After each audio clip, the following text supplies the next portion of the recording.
Hello friends, नमस्कार। आज का अपना टॉपिक रहेगा एनीलिंग। एनीलिंग का मतलब होता है धातु को नरम करना। अगर आप किसी धातु पे कोई सॉफ्ट कार्य करना है या किसी धातु का निर्माण करना है, उस पर कुछ प्रोसेस करना है, कुछ वर्किंग करना है, तो आपके सामने एक धातु होगी जो हार्ड हो सकती है। तो जो धातु है अब हार्ड होगी तो आप उस चीज से कोई चीज बना नहीं पाएंगे। तो उस चीज को बनाने के लिए जो आपके पास मेटल है पहले से, अगर वो हार्ड है तो उस पर हम एनीलिंग की प्रोसेस करके अपन उस धातु को सॉफ्ट बना सकते हैं। वो चीज अपनी कहलाती है एनीलिंग। एनीलिंग अभी तक हम पढ़ते आए हैं, हीट ट्रीटमेंट पढ़ रहे हैं, और हीट ट्रीटमेंट में जो धातु को सॉफ्ट करने की जो प्रक्रिया थी, उसमें जो पहली प्रक्रिया थी आपकी, वो है एनीलिंग। ठीक है। एनीलिंग क्या होता है? सभी धातुओं के कारण क्या होता है, कई बार आप धातु पे कास्टिंग का कार्य करते हैं या कोल्ड वर्किंग का कार्य करते हैं। कास्टिंग का कार्य मतलब उसमें ढलाई का कार्य कर रहे हैं, या कोल्ड वर्किंग मतलब आप लोहारी कार्य करके उसको तोड़ रहे हैं, मोड़ रहे हैं, मरोड़ रहे हैं। तो क्या होता है, धातु हार्ड हो जाती है। तो अब आप उसको यूज करना चाहते हैं तो वो यूज नहीं हो पाएगी। तो इस कारण धातु में कठोरता आ जाती है, और उस कठोरता के कारण उसकी जो आंतरिक संरचना है उसमें भी विरूपण, विकृति या डिस्टोर्शन आ जाता है। तो इन सब चीजों को दूर करने के लिए ही अपन एनीलिंग का प्रोसेस करते हैं। ठीक है। एनीलिंग से क्या होता है, इसमें क्या करते हैं, धातु को धीरे धीरे रूम टेम्परेचर पर ठंडा गर्म करके ठंडा किया जाता है, और इसी प्रोसेस को अपन क्या कहते हैं, एनीलिंग। आगे समझ में?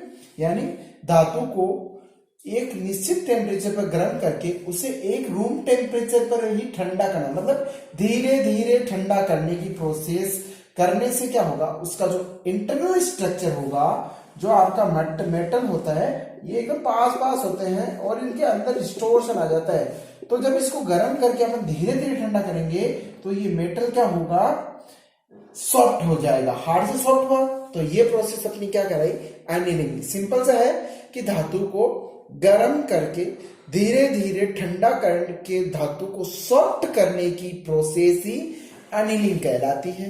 क्लियर? ठीक है। अब इसका है, अपन पढ़ते हैं पर्पज। पर्पज क्या है, यानी कि अपन क्यों करते हैं इसको। तो इसका जो पहला पर्पज है वो इसकी जो मेटल है, आपकी जो मेटल था, आपने काम किया इस पे कोल्ड वर्क, हार्ड वर्क, तो इसके कारण क्या होता है, उसकी कठोरता को कम करेंगे।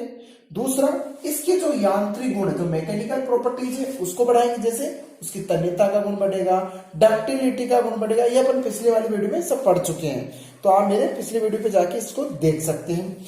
फिर अगला इसका वो पर्पज है, इससे क्या होता है, इसकी जो इंटरनल स्ट्रक्चर है, ये क्या होता है, टूट जाती है। जब आप इसको कास्टिंग करते हो या इस पर कोल्ड वर्किंग, हैमरिंग, जो भी करते हो, आप इसको मोड़ने तोड़ने की कोशिश करते हो, तो इसकी जो इंटरनल प्रोसेस है वो कमजोर हो जाती है।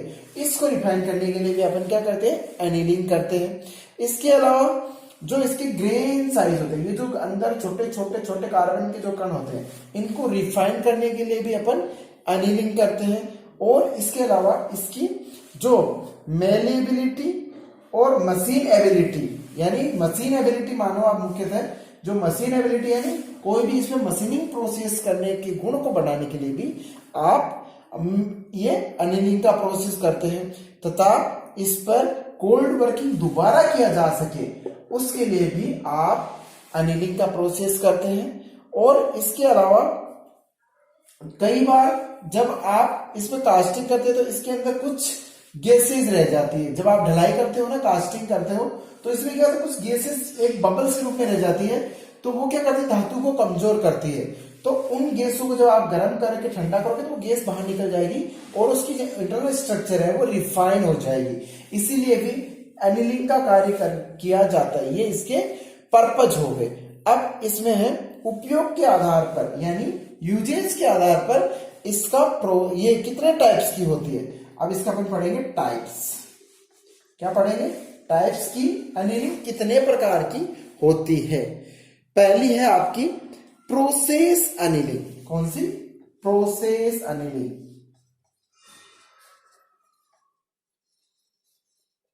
पहले आपकी आती है प्रोसेस अनिलिंग, यानी प्रोसेस करने की प्रक्रिया में यूज की जाने वाली एक प्रोसेस।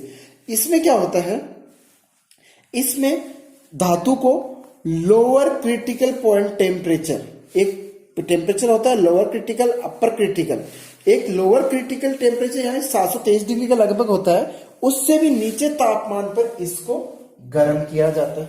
ठीक है, मैं प्रोसेस एनालिंग की बात कर रहा हूं भी। इससे क्या होता है, धातु में जो उसके पार्टिकल जो क्रिस्टल कण है वो क्या होता है, पुणे उससे उसको बोल सकते हैं अपन पार्शियल रिक्रिस्टलाइजेशन होना। इस प्रक्रिया को क्या करते हैं, कोल्ड वर्किंग के कारण जो उसमें कठोरता आ जाती है उसको दूर करने के लिए ही इसी प्रोसेस का उपयोग किया जाता है। इसमें क्या होता है, जैसे आप सीट और को वायर, आप जैसे सीट होती है या आपका कोई वायर होता है, ठीक है, इस पे जब आप कोल्ड प्रोसेस करते हैं, यानी आप इस शीट से मोड़ के कुछ बनाते हो ना, तो सी या तार को खींचते हैं, तो उससे क्या होता है, इसमें डिस्टोर्शन आ जाता है।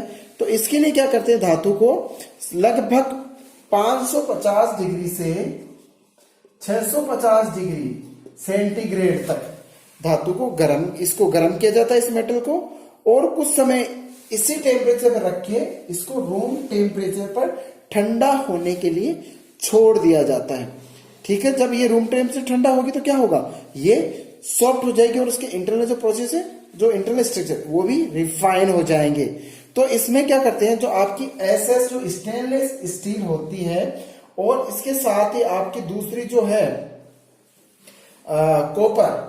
ब्रास, पीतल, जो ब्रास है, इनको अपन क्या करेंगे, इनको जब नरम करना है तो इनके लिए पहले क्या करते हैं, इनको एकदम फुल लाल गरम करते हैं। ठीक है, एकदम लाल गरम करते हैं इन दोनों धातुओं को फुल, इनको जो मुलायम करना हो दोनों धातुओं, तो क्या करेंगे, याद रखना, इन दोनों को स्टेनलेस स्टील और पीतल को जब एकदम फुल टेम्परेचर गर्म कर देते हैं, एकदम लाल गर्म कर देते हैं, और एक स्थिर हवा में, यानी जहां हवा न तो बहती, जैसे एक तरह रूम टेम्परेचर, तो उसमें इसको छोड़ दिया जाता है, जो धीरे धीरे ठंडा होता है और उससे ये सॉफ्ट हो जाती है। ये प्रोसेस एनालिंग में आता है। फिर दूसरी जो मेटल है आपकी एल्यूमिनियम, कौन सी, एल्यूमिनियम, और इसके साथ ही इसकी दूसरी धातु इसके साथ है जो है कॉपर, एल्यूमिनियम और कॉपर। इन दोनों धातुओं को नरम करने के लिए अपन क्या करते हैं, पहले इसको गर्म करते हैं और गर्म करके तुरंत पानी में ठंडा कर देते हैं।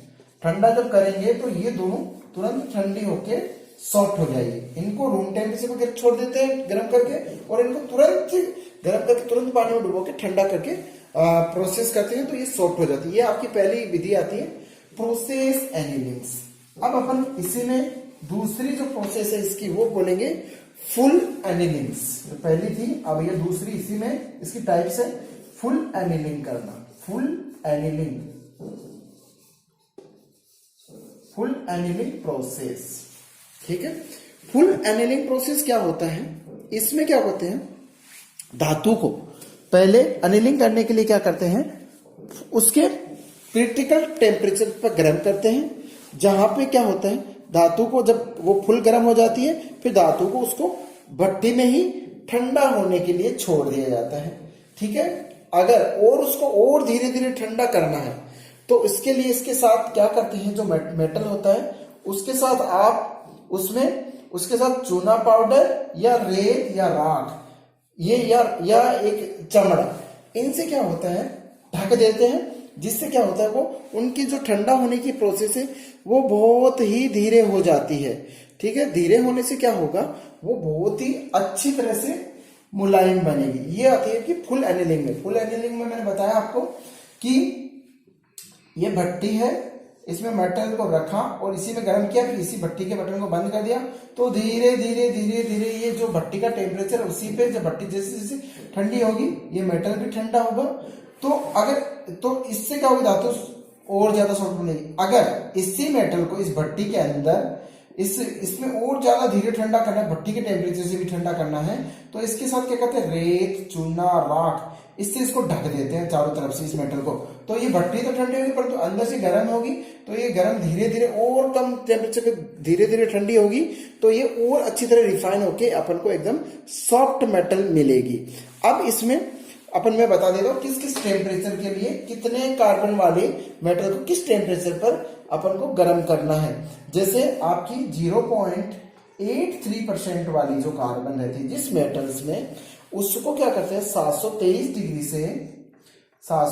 डिग्री से 900 डिग्री का लगभग गर्म करते हैं। ठीक है, 900 डिग्री सेंटीग्रेड डिग्री तक गर्म करते हैं। ठीक है, और जब इससे अधिक यानी 0.83% से जब अधिक हो, यानी 0.83% से जब अधिक हो, तो उसको अपन लोग इससे ऊपर 0.83% कार्बन से अधिक वाले को, यानी अधिक हो तो इसको अपन गर्म करते हैं 723 डिग्री से 1150 डिग्री सेंटीग्रेड के लगभग। ठीक है, और अगर गर्म करके छोड़ देते हैं और फिर धीरे धीरे ठंडा करते हैं। अब ये जो ठंडा करने की जो दर होती है, इससे ये 3 मिनट प्रति mm मोटाई के अनुसार इसको ठंडा किया जाता है। क्या 3 मिनट, ये याद रखना कि एनीलिंग का प्रोसेस किस टेम्परेचर के अनुसार या किस समय के अनुसार किया, 3 मिनट प्रति mm मोटाई, प्रति mm मोटाई का फार्मूला लगाकर इस धातु को ठंडा करके सॉफ्ट किया जाता है। ठीक है, समझ में आ गए। 2 प्रोसेस अपन ने पढ़ी, पहले एनीलिंग पढ़ी।